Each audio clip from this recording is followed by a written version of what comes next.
Welcome to this week's video. At this stage, you're nearly getting to the end, and it's the last touches that you should be thinking about now for your document. And so what I want to talk to you about today is about editing and proofing and those final touches that will make a huge difference to your overall grade and the overall look of your document.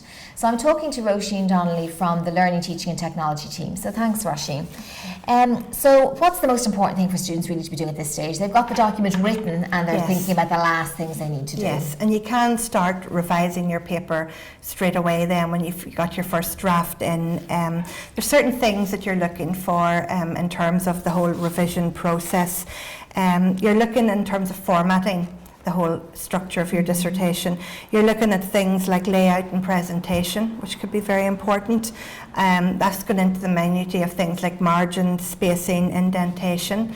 Very important is the correct citation details. If you've quoted something from a source, to include that. Then there's content and organisation. So you're looking at it from a different lens then at that point. You're looking at, have you included a clear research question?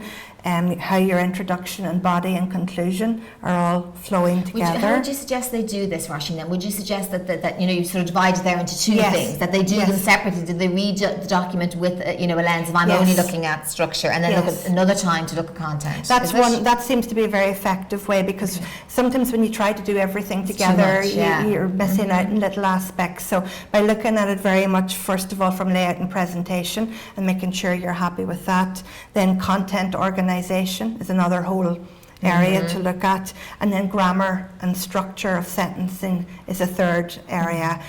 So you can do that, from your own point of view, looking at it from those three different perspectives can be very helpful. Your content and organisation is very important. It can't again be stressed enough in terms of how everything fits together and is cohesive. How your paragraphs flow from one to the other, that you've got the transitioning sentences, and that you have your signposting and then between one chapter and the next, and that the whole structure of your paper very much is logical and makes sense. Okay.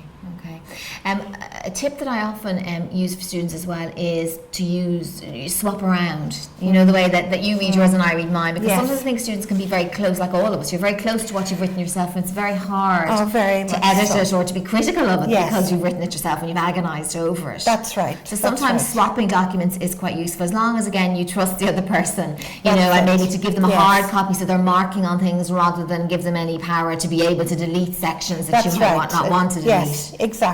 And making and sort of thinking of it again as an opportunity, because you're reviewing it from your own perspective, self review, and there's a peer review, or in terms of the editing, exchanging their work and editing each other's work, and then there's obviously the supervisor lecture review as well. So every dissertation should really try to make the most of those three forms of support, as it were. So you're very valuable in what you can do yourself, but also to draw upon your peers. Absolutely. And it's very important to, again, you can only do that if you have enough time, if you've allowed and you've earmarked the time to do that. Yes, that's right. Another basic thing is that they need to make sure they've done things like spell checks, isn't it? Because there's nothing more frustrating than somebody reading and finding silly typing errors or proofreading errors that could have been caught along the way. And whatever the style of your dissertation, whether it's Harvard or APA, you can change the style, the spell check on your computer to make sure that it's UK spell check, because sometimes it picks up American words and phrases as well, and that it's aligned to the actual correct style that you're using as well. And as you said, all of that takes time. You don't want to be leaving that to the night before, where you're starting to stress yourself and you feel that there's just too much to do, because you do need to come at it with a fresh, clear mind, because these are the minutiae, these are the very minor little things that may seem like, but very important. In the end, you're very consistent in how you and they make a big difference to the overall look and read do. Of the document in the end. If there's little errors like that. They do.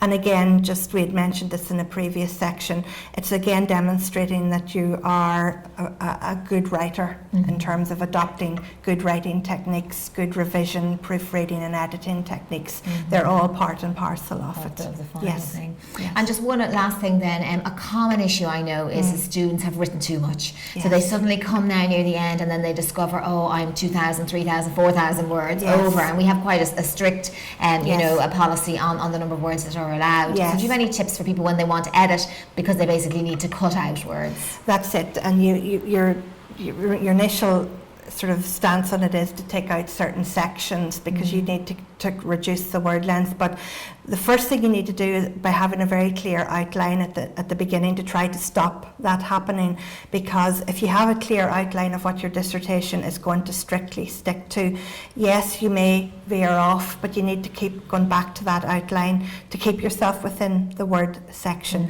But if at the end of the day and you do find that you've gone over by a certain amount, you need to go back to your key arguments and make sure that if they're adequately answered, perhaps you've gone overboard on one section, and you may be able to fine tune and trim there. And you may also find equally that you're very light in another section and perhaps it might need a little bit more. So it's a balancing issue at the end and a redressing of that in terms of rather just wholesale lifting out paragraphs. Because if you lift out paragraphs, the problem is as well, isn't it? Becomes Unless you're going to go and read the whole thing again, Yes. is that then you find that it was mentioned somewhere else and That's you've now right. taken it out That's and right. everything starts then to fall apart a bit. Because and you may lose the flow. have signposted in chapter 1 and say in a certain section of the literature review, and if you've lifted that out, as you said, then it's very difficult to follow that thread the whole way through. Yeah. Yes. Okay, that's great.